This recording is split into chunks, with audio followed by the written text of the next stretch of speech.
Hello everyone. दोस्तों, आज हम लोग इंडियन पॉलिटी के सीरीज़ में एक नए टॉपिक के सवालों को सॉल्व करने की कोशिश करेंगे। और आज का जो टॉपिक है उसका नाम है काउंसिल ऑफ मिनिस्टर। यानी आज के टॉपिक का जो नाम है वो मंत्रिपरिषद की बात किया जाएगा। इसे हिंदी में हम लोग मंत्रिपरिषद कहते हैं।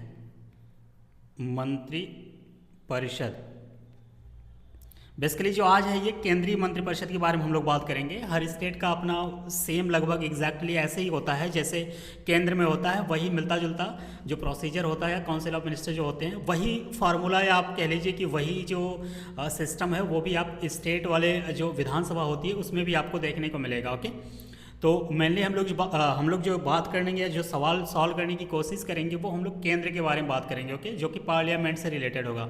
तो काउंसिल ऑफ मिनिस्टर जो कि हमारे संविधान में इस बात को कही गई है, तो मंत्रिपरिषद की हम लोग जो बात करेंगे तो इसमें अगर देखा जाए स्टूडेंट कि मंत्रिपरिषद में कौन कौन से लोग आते हैं, तो काउंसिल ऑफ मिनिस्टर जो होता है इसके अगर हेड की बात किया जाए तो प्राइम मिनिस्टर साहब इसके हेड होते हैं। ओके, प्राइम मिनिस्टर के ही सजेशन पे कैबिनेट मिनिस्टर्स का चुनाव किया जाता है। यानी प्राइम मिनिस्टर हेड होते हैं, फिर कैबिनेट मिनिस्टर होते हैं, और कैबिनेट मिनिस्टर के बाद अगर देखा जाए तो कैबिनेट मिनिस्टर के बाद मिनिस्टर ऑफ स्टेट, मैं शॉर्टकट में लिख रहा हूँ, इंडिपेंडेंट चार्ज की बात होती है। तो ये मंत्री जो होते हैं ये होते हैं। ओके, इसके अलावा हम लोग बात करें तो फाइनली यहाँ पे डेप्टी मिनिस्टर सबसे लास्ट में होते हैं, डेप्टी मिनिस्टर। ओके, तो ये बेसिकली अगर देखा जाए तो 3 तरीके की मिनिस्ट्री होती है हमारे सिस्टम में। तो जिसको लीड करते हैं प्राइम मिनिस्टर, तो प्राइम मिनिस्टर सबसे बड़े होते हैं यानी सबसे हेड होते हैं। इनके पसंदीदा जो लोग होते हैं उन्हें कैबिनेट मिनिस्टर बनाया जाता है। आज के समय में अगर कैबिनेट मंत्रियों की बात किया जाए तो जैसे इनके पास अलग अलग एक आप कह लीजिए कि एक एक मंत्रालय होता है। ओके, एग्जाम्पल के तौर पे देखा जाए तो गृह मंत्री अमित शाह जी हो गए, या डिफेंस मिनिस्टर राजनाथ सिंह हो गए, फॉरेन मिनिस्टर देखा जाए तो जयशंकर जी हो गए, रेलवे मिनिस्टर अश्विनी वैष्णव जी हो गए। ये सब जो होते हैं ये कैबिनेट मिनिस्टर के पद पर बैठे हुए हैं। ओके, यानी अगर मंत्रालय को देखा जाए तो प्रधानमंत्री के बाद जो सबसे पावरफुल पोस्ट होती है वो कैबिनेट मिनिस्टर की होती है। तो ये अलग अलग होते हैं। इन सबको लीड करने का काम, इन सबको गवर्न करने का काम प्राइम मिनिस्टर के पास होता है। यानी सबसे बड़ी पावर जो होती है वो प्राइम मिनिस्टर के हाथ में होती है। तो इन्हीं के एडवाइस पे इनके ये अपने पसंदीदा लोगों को कैबिनेट मिनिस्टर के रूप में नियुक्ति देते हैं। ओके, तो कैबिनेट मिनिस्टर में क्या होता है कि हर एक मंत्रालय हर एक इंसान के पास होता है। कभी कभी एक से ज़्यादा मंत्रालय भी हो सकते हैं। ऐसा कोई फिक्स नहीं है कि एक कैबिनेट मिनिस्टर एक ही मंत्रालय का मतलब कार्यभार संभालेगा या उसका हेड होगा, ऐसा नहीं है। वो डिपेंड करता है, अगर किसी के पास जैसे एक से ज़्यादा भी है, अगर उनको पसंद है कि मतलब उनको देना है एक से ज़्यादा मंत्रालय, तो वो एक से ज़्यादा मंत्रालय को ले भी सकते हैं। ओके, उनको गवर्न कर सकते हैं। इसके बाद अगर हम लोग बात करें तो मिनिस्टर ऑफ स्टेट आते हैं जो कि इंडिपेंडेंट चार्ज होता है। यानी ये एक एक डिपार्टमेंट के हेड होते हैं। यहाँ भी वही बात आती है कि एक ही डिपार्टमेंट के होते हैं, तो ऐसा नहीं है। डिपेंड करता है कि अगर कम मंत्री को चुना गया है या मेंबर को कम मेंबर को मंत्री बनाया गया है तो उनके हो सकता है कि उनको एक से ज़्यादा डिपार्टमेंट का कार्यभार दे दिया जाए। तो मिनिस्टर ऑफ स्टेट जो होते हैं वो कैबिनेट मिनिस्टर से कम होते हैं, और मिनिस्टर ऑफ स्टेट का जो काम होता है वो कैबिनेट मिनिस्टर को असिस्ट करना है, उनकी हेल्प करना है, उनको मदद करना होता है। ओके, इसके बाद अगर हम लोग बात करें तो जो सबसे छोटे मंत्री होते हैं यानी जो सबसे लास्ट में आते हैं इस हायरार्की में, वो होते हैं डेप्टी मिनिस्टर। ओके, इनको कोई मंत्रालय स्पेसिफिकली कोई डिपार्टमेंट नहीं सौंपा जाता है, बट ये इन्हें डेप्टी मिनिस्टर के रूप में रिप्रेजेंट किया जाता है। तो कहने का मतलब ये है कि सबसे बड़े यहाँ पे देखा जाए तो प्राइम मिनिस्टर जो कि कैबिनेट मंत्री के हेड होते हैं, कैबिनेट मिनिस्ट्री के हेड होते हैं, और इनसे छोटा जो पद होता है, पद इन द सेंस ये है कि मिनिस्ट्री ऑफ स्टेट जो इंडिपेंडेंट चार्ज होते हैं वो आते हैं, जो कि ये कैबिनेट मिनिस्टर को हेल्प करते हैं, उनकी मदद करते हैं। इसके बाद अगर देखा जाए तो जो डिप्टी मिनिस्टर होते हैं वो मिनिस्ट्री ऑफ स्टेट की मदद करते हैं। एक पॉइंट यहाँ पे आप और नोट कर लीजिएगा, जब भी अगर कैबिनेट मिनिस्टर की मीटिंग होगी तो बिना एडवाइस मतलब बिना इन्विटेशन के ना तो मिनिस्ट्री ऑफ स्टेट इसमें पार्टिसिपेट करते हैं और ना डिप्टी मिनिस्टर तो कर ही नहीं सकते। ओके, तो कहने का मतलब ये है कि जब भी कैबिनेट मिनिस्टरों की मीटिंग होती है जिसको लीड करते हैं प्रधानमंत्री साहब, तो जब मिनिस्ट्री ऑफ स्टेट को जो इंडिपेंडेंट चार्ज होते हैं अगर उनको इनविटेशन मिला है कि आपको इस मीटिंग में आना है तभी वो आते हैं, अदरवाइज वो नहीं आएंगे, उनको अलाउ नहीं होता है। तो सिर्फ और सिर्फ कैबिनेट मिनिस्टर ही आपस में मिलकर मीटिंग करेंगे। ओके, और मिनिस्ट्री ऑफ स्टेट जब बिना इन्विटेशन के इनको अलाउ नहीं होता। और डिप्टी मिनिस्टर की अगर बात किया जाए तो डिप्टी मिनिस्टर तो आ ही नहीं सकते। ओके, तो ये कुछ बेसिक पॉइंट है। इसकी अगर बात किया जाए तो जितने सवाल इससे आए उससे अभी हम लोग सॉल्व करने की कोशिश करेंगे और उससे संबंधित जितने भी कॉन्सेप्चुअल सवाल हैं उनको हम लोग समझने की कोशिश करेंगे। ओके, तो काउंसिल ऑफ मिनिस्टर यानी मंत्रिपरिषद के टॉपिक से मोटे तौर पे देखा जाए तो काफ़ी सवाल आपको देखने को मिलता है और ये इंपॉर्टेंट टॉपिक में से एक आ जाएगा। ओके, तो आज के सवाल का नहीं आपके आज के लेक्चर के पहले सवाल की तरफ हम लोग मूव करते हैं। मूव करने से पहले स्टूडेंट 2-3 पॉइंट और जान लीजिए जो मेरे माइंड में मैं आपको बता देना चाह रहा हूँ कि जैसे कि जो हमारा संविधान है वो यानी constitution of India contains neither any provision about the prime minister nor does it says anything about his appointment and election. यानी हमारे संविधान में प्रधानमंत्री को लेके कोई भी प्रोविज़न नहीं है और ना तो उनके अपॉइंटमेंट या इलेक्शन से संबंधित कोई चीज़ है। ओके, हमारे संविधान में एक आर्टिकल है आर्टिकल 74। आर्टिकल 74 क्या कहता है? तो आर्टिकल 74 कहता है कि there shall be a council of minister with prime minister as its head. यानी एक काउंसिल ऑफ मिनिस्टर होगा जिसको हेड करेंगे prime minister, which would aid and advise the president, जो कि प्रेसिडेंट को एड एंड एडवाइस देंगे, and the president would act in according to such advice. यानी जब जो हमारे राष्ट्रपति महोदय होंगे वो हमारे काउंसिल ऑफ मिनिस्टर की एडवाइस के बेस पे ही काम करेंगे और जो काउंसिल ऑफ मिनिस्टर हो उसका काउंसिल ऑफ मिनिस्टर होगा उसको लीड कौन करेगा? तो प्राइम मिनिस्टर साहब करेंगे। तो ये हमारा आर्टिकल 74 कहता है। ओके, और अगर ये देखा जाए कि ministers shall hold office during the pleasure of president, यानी कहने का मतलब ये है कि जो मंत्री होते हैं वो प्रेसिडेंट के प्लेजर के बेस पे देखा जाए तो ऑफिस को होल्ड करते हैं, and would be collectively responsible to house of people. यानी जो cabinet minister council of minister होते हैं ये कलेक्टिवली रिस्पॉन्सिबल किसको होते हैं? ये लोकसभा को होते हैं। ये बहुत बार सवाल पूछा है, अभी आएगा सवाल तो वो भी मैं आपको दिखा दूंगा। तो ये एग्जाम मतलब ये फैक्ट आप ध्यान रखिएगा कि काउंसिल ऑफ मिनिस्टर्स जो होते हैं वो कलेक्टिवली रिस्पॉन्सिबल होते हैं हाउस ऑफ पीपल को, यानी लोकसभा को। आप ध्यान दीजिएगा, कभी अगर राज्यसभा आपको दे दे तो वो स्टेटमेंट आपका गलत हो जाएगा। एक पॉइंट और ध्यान रखिएगा आप लोग कि अगर प्रधानमंत्री जी चाहें any person can become the prime minister और minister without being a member of parliament. कहने का मतलब यह है कि हमारे देश में किसी भी मेंबर को जो अगर लोकसभा के लिए एलिजिबल होगा तो उसकी मिनिमम एज 25 ईयर्स होनी चाहिए, और अगर वो राज्यसभा के लिए एलिजिबल होता है तो उसकी एज मिनिमम 30 ईयर होनी चाहिए।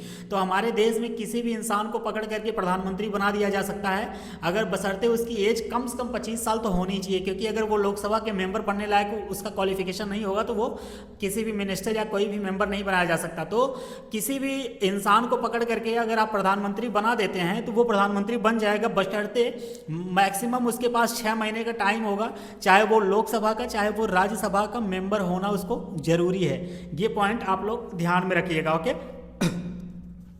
इन पॉइंट के साथ अब हम लोग थोड़ा सा आप मूव करते हैं आज के टॉपिक के पहले सवाल की तरफ, जो कि हमें कॉन्सेप्ट को समझने में भी मदद करेगा और इसके साथ साथ हम लोग सवाल को कैसे टैकल किया जाएगा उसको भी जानने की कोशिश करेंगे। तो आज के लेक्चर का पहला जो सवाल है स्टूडेंट वो कह रहा है कि consider the following statement and select the correct answer from the code given below.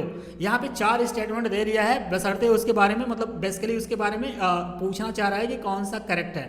तो पहला स्टेटमेंट जो है वो कह रहा है कि the executive power of the union is vested in the prime minister. ये प्रेसिडेंट वाले टॉपिक में हम लोगों ने इस एग्जैक्ट लाइन को कवर कर रखा है कि executive power of the union is vested in president होता है, ना कि प्राइम मिनिस्टर होता है। तो ये स्टेटमेंट आपका गलत हो जाएगा, क्योंकि ये प्रेसिडेंट के बेस मतलब प्रेसिडेंट यानी कहने का मतलब है कि जो संघ की कार्यकारी शक्ति होती है वो राष्ट्रपति में निहित होती है। ओके, ना कि प्रधानमंत्री में। ये बात किस आर्टिकल में कही गई है? तो ये बात आर्टिकल 53 क्लॉज 1 में कही गई है। ओके, ये आर्टिकल अगर आप ध्यान रखेंगे तो बहुत अच्छी बात है, क्योंकि ऑलरेडी ये चीज़ हम लोगों ने कवर कर रखा है प्रेसिडेंट वाले टॉपिक में। तो ये आपका गलत हो गया।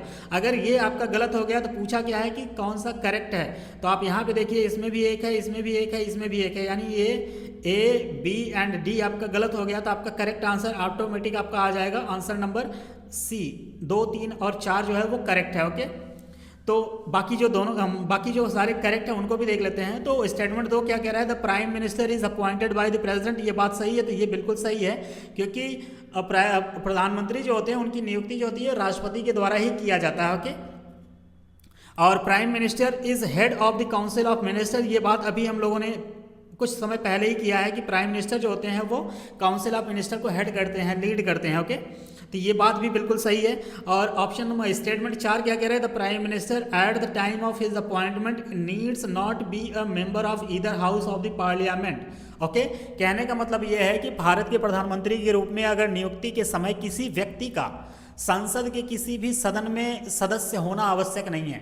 मैंने आपको अभी अभी बताया कुछ समय पहले, लेकिन एक पॉइंट ये था कि वहाँ पे मैक्सिमम 6 महीने के भीतर उसे सदन का सदस्यता प्राप्त करना अनिवार्य है। कहने का मतलब यही था, मैंने जो बताया कि भारत के प्रधानमंत्री के रूप में किसी भी व्यक्ति को आप पकड़ करके जिसकी एज मिनिमम 25 ईयर होनी चाहिए, क्योंकि एक क्वालिफिकेशन के क्राइटेरिया में आ जाएगा, तो वो उस व्यक्ति को आप पकड़ के प्रधानमंत्री बना सकते हैं, बशर्ते उसको 6 महीने के भीतर चाहे लोकसभा चाहे राज्यसभा उनमें से किसी एक मेंबर मतलब किसी एक हाउस का सदस्य बनना अनिवार्य हो जाएगा विद इन 6 मंथ। ओके, 6 महीने से ज़्यादा होते ही जिस दिन वो पोस्ट को यानी उस ऑफिस को ग्रहण किया है, 6 महीने से अगर ज़्यादा हुआ तो उसे वो टर्मिनेट यानी उसे रिजाइन देना पड़ जाएगा। ओके, तो ये थोड़ी सी लिमिटेशन यही है कि 6 महीने के भीतर उस इंसान को उस पार्लियामेंट के किसी एक हाउस का सदस्य बनना अनिवार्य है। ओके, तो यहाँ पे अगर देखा जाए तो स्टेटमेंट 2, स्टेटमेंट 3, स्टेटमेंट 4 ये तीनों सही है। स्टेटमेंट 1 जो है वो आपका रॉन्ग हो जाएगा।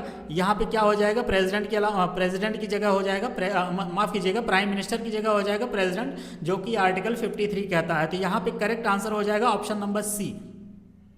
अगले सवाल पे हम लोग मूव करते हैं। अगला सवाल कहता है student, which of the following statement is correct about prime minister of India. Bharat के प्रधानमंत्री के बारे में इन चारों ऑप्शन में से कौन सा सही है, एक एक करके हम लोग देखते हैं। पहला स्टेटमेंट कह रहा है कि prime minister is the nominal head of council of minister. Nominal head नहीं होते, ये रियल हेड होते हैं।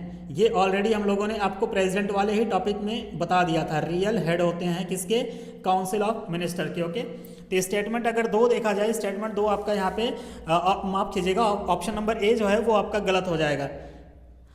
ऑप्शन नंबर बी क्या कह रहा है, he is not responsible to parliament. भाई क्यों नहीं होगा, अगर वो उसी सदन के सदस्य हैं तो वो कैसे रिस्पॉन्सिबल नहीं होंगे। मान लीजिए आप किसी घर में रहते हैं, उस घर के आप मेंबर हैं और आपके उस घर में कुछ काम पड़ा तो आप उसकी जिम्मेदारी नहीं उठाएंगे। ऐसा तो हो नहीं सकता कि मैं इस घर का हूं लेकिन मैं यहाँ पे जिम्मेदार नहीं हूँ, कैसे नहीं होगे भाई, रिस्पॉन्सिबिलिटी आपकी भी बनती है।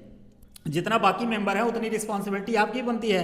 तो he is not responsible to parliament, ये स्टेटमेंट गलत हो जाएगा। He is responsible to the parliament, ऐसा है ना कि नॉट रिस्पॉन्सिबल। अगर आप उस सदन के यानी उस पार्लियामेंट के मतलब रिस्पॉन्सिबिलिटी लेंगे ही नहीं तो मतलब ही क्या है, आप कैसे एक जिम्मेदार मतलब प्रधानमंत्री बनेंगे। ओके, ऑप्शन सी क्या कह रहा है कि he can not dismiss any of his minister.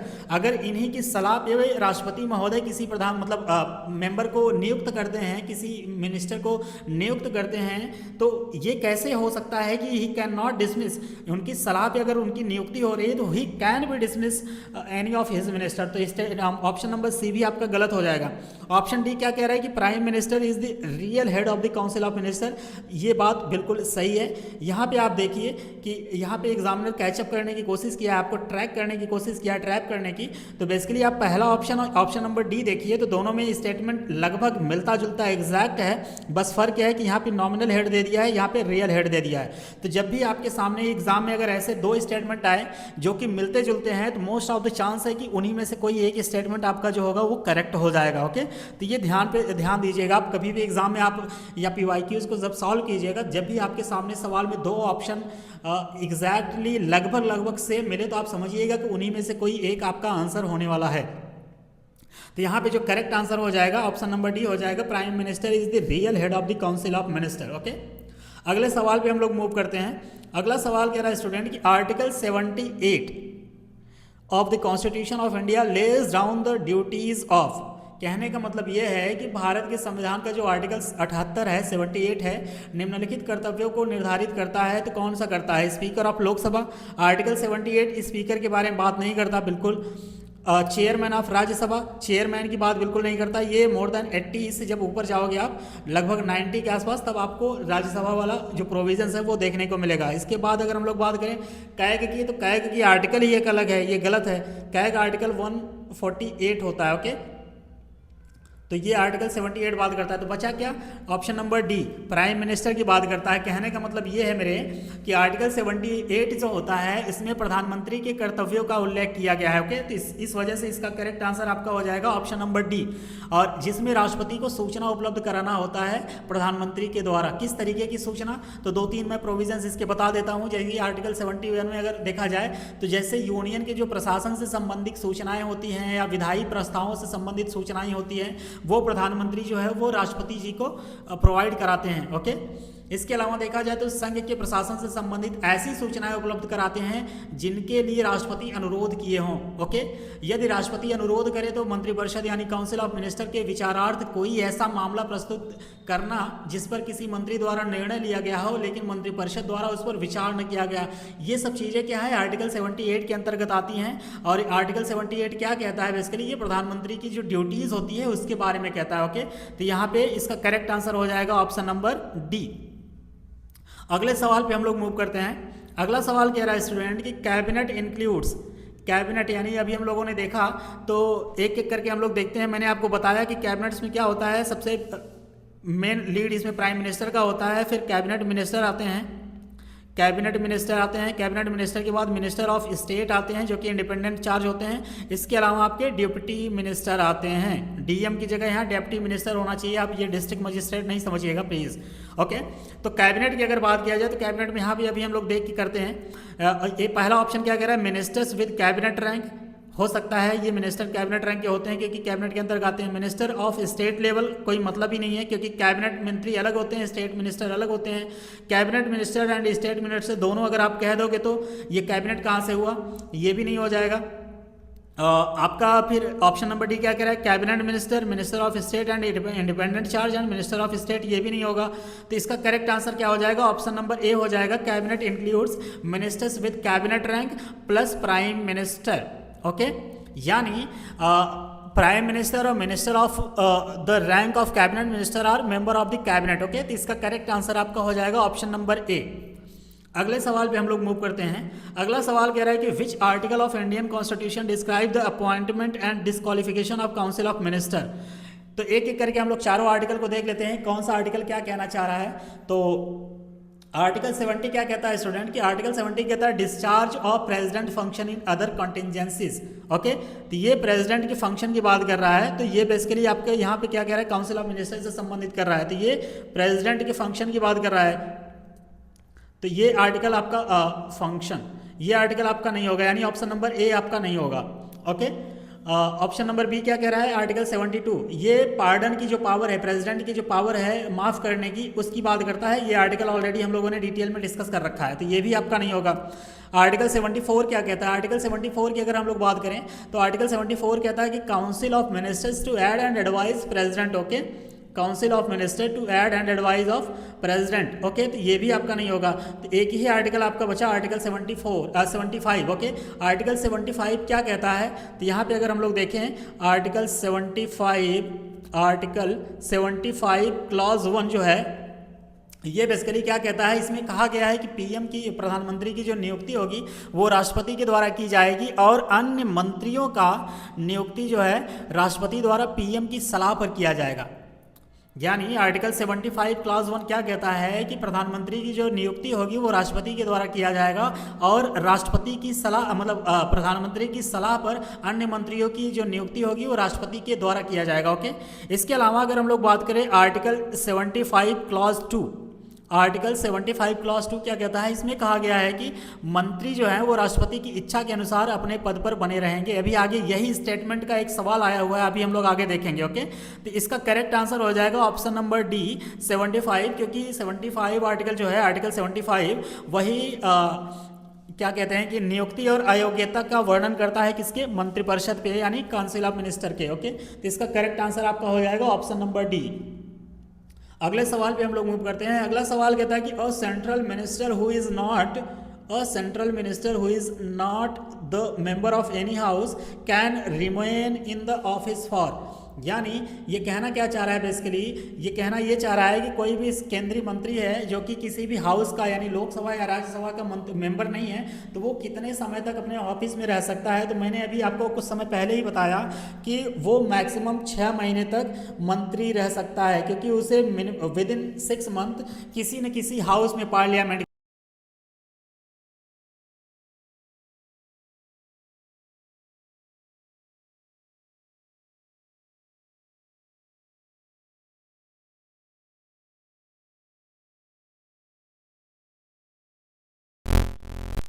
Okay.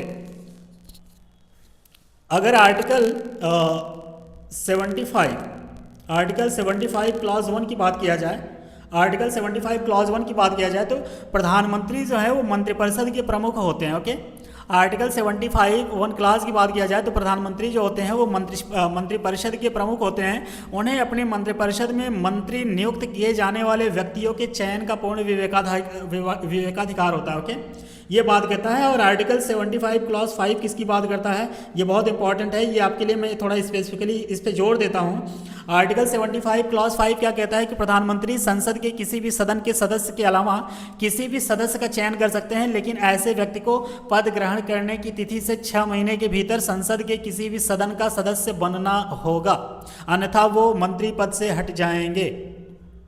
Okay, तो इसका करेक्ट आंसर यही होगा, ऑप्शन नंबर बी, 6 महीने। यानी किसी भी ऐसे इंसान को जो कि सदन के किसी भी सदन के किसी भी हाउस का मेंबर नहीं हो और उसे आप मंत्री बना दीजिए, केंद्रीय मंत्री बना दीजिए, तो उसे विद इन 6 मंथ किसी न किसी सदस्य का किसी न किसी हाउस का, यानी चाहे वो लोकसभा हो चाहे वो राज्यसभा हो, उसका सदस्यता ग्रहण करना उसके लिए अनिवार्य हो जाता है।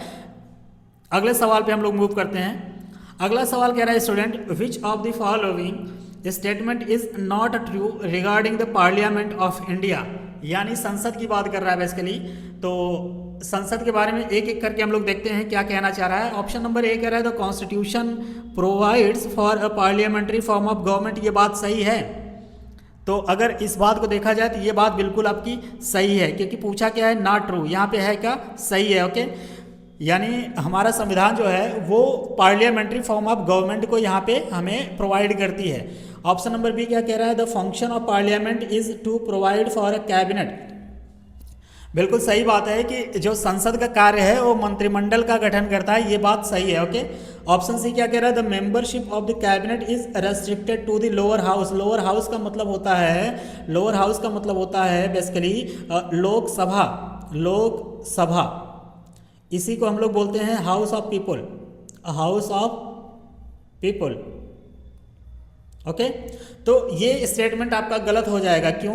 क्योंकि जो मंत्रिमंडल की सदस्यता है वो निचले सदन तक ही सीमित नहीं होगी, क्योंकि मैंने अभी आपको कुछ समय पहले बताया कि जो भी मंत्रिमंडल में सदस्य बने होंगे वो दोनों हाउस से बनाए जा सकते हैं। इवन यहाँ तक कि वो दोनों हाउस के अलावा बाहर के इंसान से भी, बाहर के किसी व्यक्ति को पकड़ के भी बनाया जा सकता है।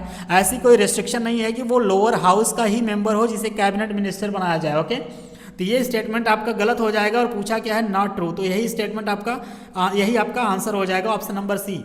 और ऑप्शन नंबर डी क्या कह रहा है, the cabinet enjoy the confidence of majority in the popular chamber of the house. यानी पॉपुलर चैम्बर कौन सा है, लोकसभा में। यानी कैबिनेट जो है मंत्रिमंडल को सदन के लोकप्रिय सदन में बहुमत का विश्वास प्राप्त होता है।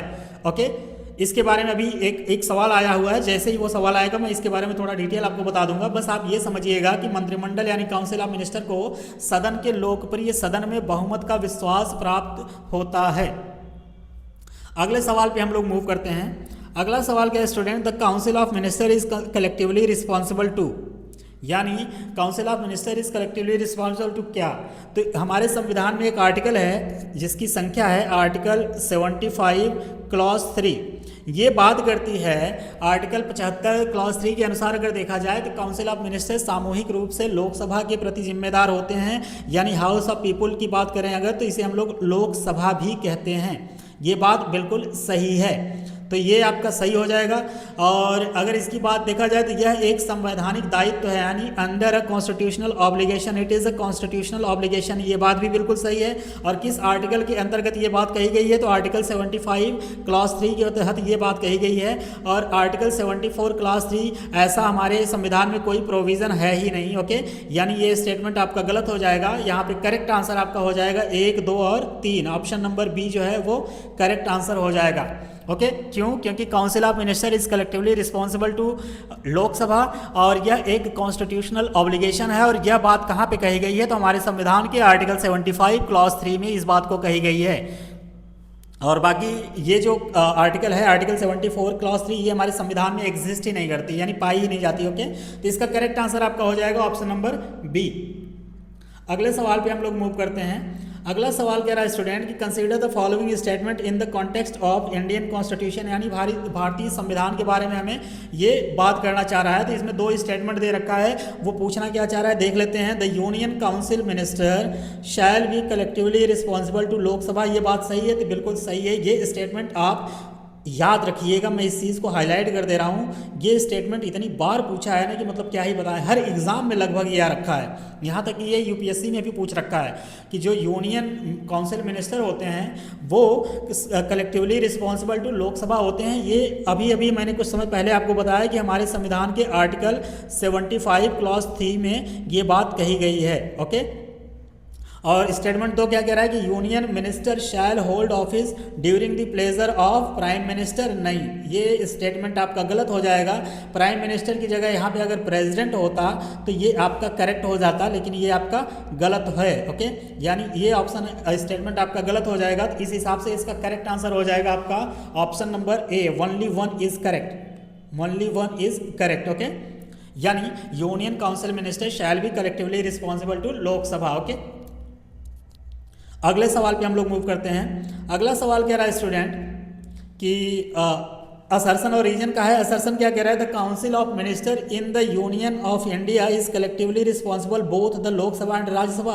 ये बात बिल्कुल गलत है, क्योंकि वो सिर्फ और सिर्फ जो काउंसिल ऑफ मिनिस्टर होते हैं वो सिर्फ और सिर्फ लोकसभा के लिए रिस्पॉन्सिबल होते हैं, या उनकी मतलब रिस्पॉन्सिबिलिटी होती है वो। ये बात कही गई है आर्टिकल 75 क्लॉज 3 में। ये बात मैंने 2-3 बार अभी रिपीट कर दिया है। तो आपका असर्सन जो है वो गलत है। अगर आपका ऐसे सवालों में अगर एक पॉइंट गलत मिल जाए तो आप ऑटोमेटिक आंसर तक पहुंच जाएंगे। तो यहाँ पे ए गलत है, यानी A is false and R is true होगा, क्योंकि उसको बिना देखे हम लोग कह सकते हैं, क्योंकि ये स्टेटमेंट ऐसा फ्रेम किया जाता है कि अगर असर्सन रीजन में अगर आप देखें जिस तरीके से ऑप्शन को फ्रेम किया जाता है, उसमें अगर आपको एक चीज़ मिल गया कि ये करेक्ट है या इनकरेक्ट है, अगर इनकरेक्ट आप पकड़ लिए तो ऑटोमेटिक आप सीधे आंसर तक पहुँच जाते हैं अगला वाला स्टेटमेंट बिना पढ़े। तो रीजन एक बार हम लोग देख लेते हैं, क्योंकि हमारा यहाँ सिर्फ ये मकसद नहीं है कि हम आपको पीवाईक्यूज को सॉल्व कराएं, सारे स्टेटमेंट को विद कॉन्सेप्ट यहाँ पे हम लोग समझने की कोशिश करते हैं। तो रीजन क्या कह रहा है कि the member of both house, both the Lok Sabha and Rajya Sabha are eligible to be the minister of the union government. ये बात सही है, बिल्कुल सही है कि जो यूनियन गवर्नमेंट में यानी कैबिनेट मिनिस्टर बनाए जा सकते हैं या इवन प्रधानमंत्री भी बनते हैं, तो ये जरूरी नहीं कि वो लोकसभा के ही मेंबर हो, वो राज्यसभा से भी हो सकते हैं। अगर आज की केस में देखा जाए तो प्रधानमंत्री मोदी जी जो हैं वो लोकसभा के मेंबर हैं, लेकिन इनसे पहले के जो प्रधानमंत्री थे स्वर्गीय डॉक्टर मनमोहन सिंह जी, वो राज्यसभा के मेंबर थे। ओके, तो ये कोई ज़रूरी नहीं है कि आप लोकसभा के ही मेंबर रहेंगे तभी प्रधानमंत्री या मतलब कैबिनेट मिनिस्टर बनाए जाएं।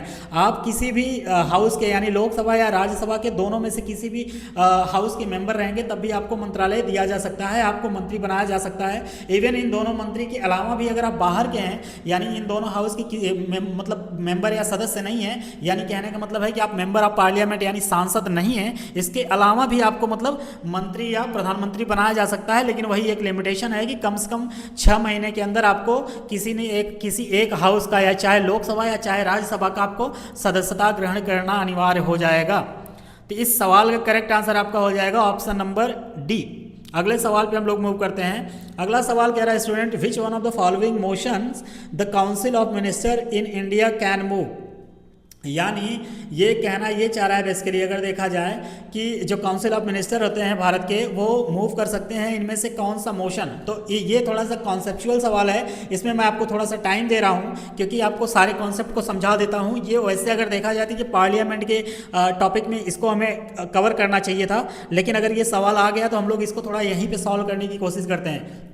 सवाल ये कह रहा है कि इन चारों ऑप्शन में से no confidence motion, censor motion, adjourn motion और adjournment motion and confidence motion, इन चारों मोशन में से काउंसिल ऑफ मिनिस्टर जो है भारत के, वो कौन सा मूव कर सकते हैं। तो सवाल ये समझिएगा कि काउंसिल ऑफ मिनिस्टर वो होते हैं जो कि सरकार में उस समय होते हैं। अगर आज के समय में देखा जाए तो काउंसिल ऑफ मिनिस्टर के संदर्भ में तो जो मोदी गवर्नमेंट है, मोदी गवर्नमेंट आज के समय में काउंसिल ऑफ मिनिस्टर को लीड कर रहे हैं। अगर उनको मूव करना होगा तो इन चारों में से अगर देखा जाए तो नो कॉन्फिडेंस मोशन जो होता है वो अपोजिशन पार्टी जो होती है वो मूव करती है, अपोजिशन पार्टी।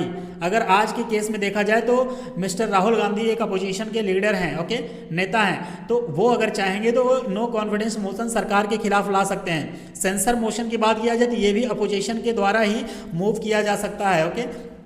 अगर एडजर्नमेंट मोशन की बात किया जाए तो ये भी आपका अपोजिशन के लीडर ही इसको मूव कर सकते हैं। लेकिन सेंसर कॉन्फिडेंस मोशन की अगर बात करें तो ये अपोजिशन नहीं, ये काउंसिल ऑफ मिनिस्टर यानी ये मोदी जी की सरकार के द्वारा पेश करना होगा।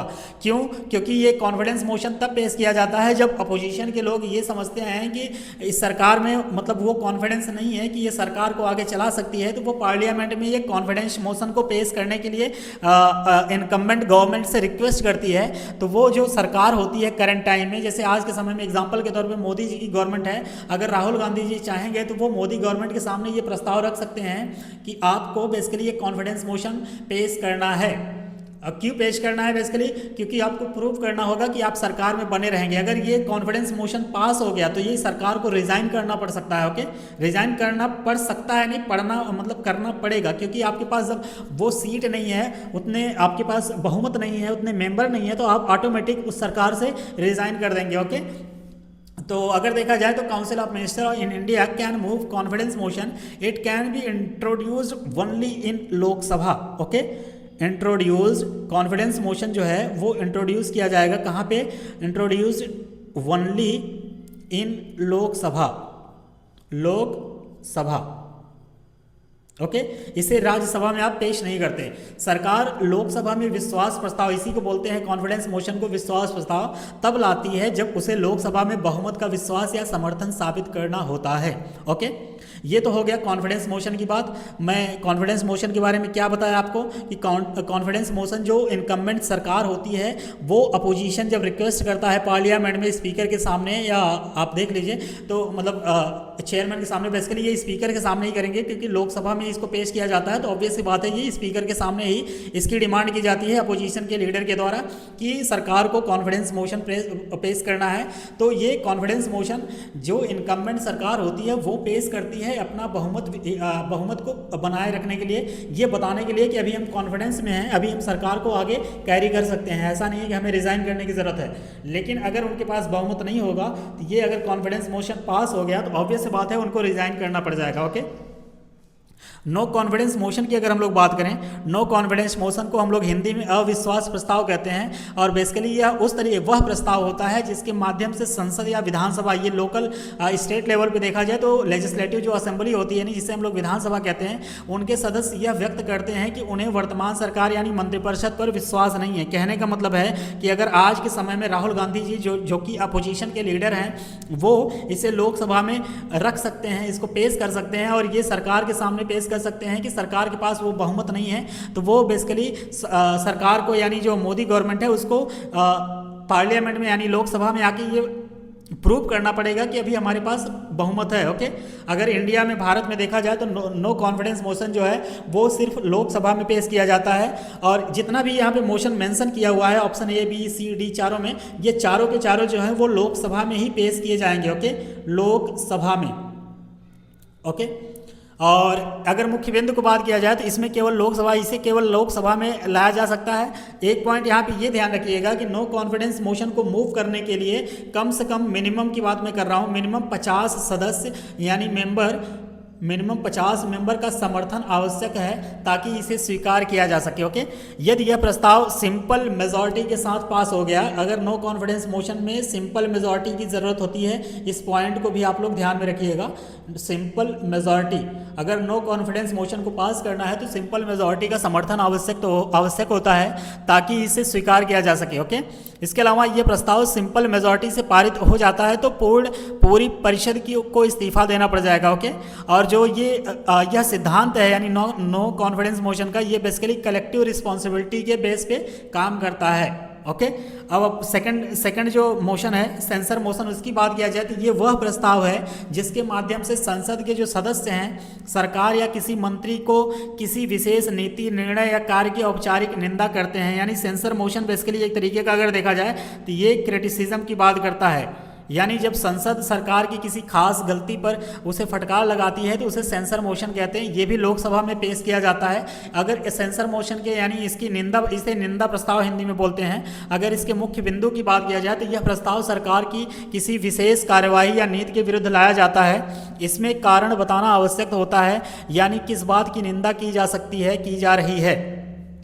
यदि यह पारित हो जाती है तो सरकार की छवि और नैतिक स्थिति कमजोर हो जाती है, और लेकिन सरकार को इस्तीफा देना अनिवार्य नहीं होता है। यानी जो ये सेंसर मोशन है इसमें सरकार को रिज़ाइन नहीं करना होता है, लेकिन नो कॉन्फिडेंस मोशन में सरकार को रिज़ाइन करना पड़ जाता है। ओके, तो ये कुछ बेसिक आपके पॉइंट हैं। इसके अलावा अगर मैं बात करूँ एडजर्नमेंट मोशन की, जो कि ऑप्शन नंबर सी है, तो बेसिकली यह विशेष संसदीय प्रस्ताव है जिसके माध्यम से संसद का जो सामान्य कार्य स्थगित करके किसी अत्यंत महत्वपूर्ण और तात्कालिक लोकहित के मुद्दे पर चर्चा कराई जाती है। कहने का मतलब यह है कि जब भी एडजर्नमेंट मोशन यानी स्थगन प्रस्ताव को लाया जाएगा तो सरकार का ध्यान किसी तत्काल या गंभीर समस्या की ओर आकर्षित करता है। ये भी लोकसभा में ही पेश किया जाएगा। ओके, एग्जाम्पल के तौर पे अगर देखें तो जैसे सरकार, मान लीजिए कि एग्जाम्पल के तौर पे आज कोई इस देश में बड़ी घटना हो गई और कल पार्लियामेंट ओपन है, तो पार्लियामेंट में सबसे पहले अगर देखा जाएगा तो इसे अपोजिशन के द्वारा इस एडजर्नमेंट मोशन की बात की जाएगी।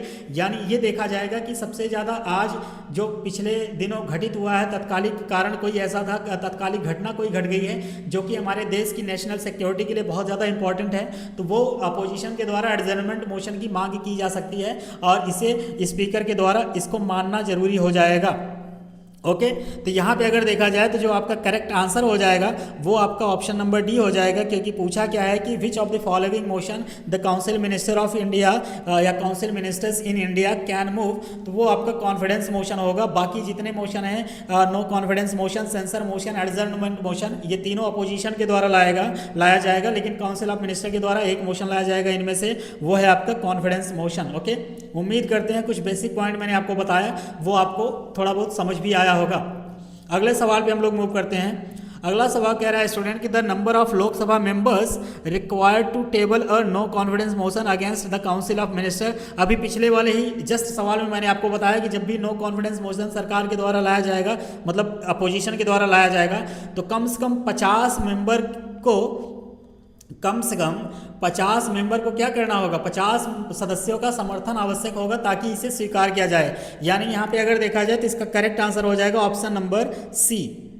नो कॉन्फिडेंस मोशन के दौरान मिनिमम 50 मेंबर्स के समर्थन की ज़रूरत होती है, इस बात को आप लोग ध्यान रखिएगा। ओके, तो उम्मीद करते हैं दोस्तों ये लेक्चर आपको अच्छा लग रहा होगा, ये सीरीज अच्छी लग रही होगी, और ये थोड़ा सा लेंदी टॉपिक हो जाएगा। इसको बेसिकली हम 2 पार्ट में डिवाइड करेंगे क्योंकि इसमें नंबर ऑफ क्वेश्चन थोड़े से ज़्यादा हैं। तो अगले वाले लेक्चर में इसके बचे हुए सवाल को सॉल्व करने की कोशिश करेंगे हम लोग, और जो भी सवाल कॉन्सेप्ट यहाँ पे आपको देखने को मिलेगा उसको मैं समझाने की कोशिश करूँगा। आप सभी को एडवांस में हैप्पी होली, आप सभी को होली की ईश्वर ढेर सारी शुभकामनाएं। ओके, मिलते हैं अगले लेक्चर में, तब तक के लिए आप सभी लोग यहाँ तक बने रहे, इसके लिए बहुत बहुत धन्यवाद।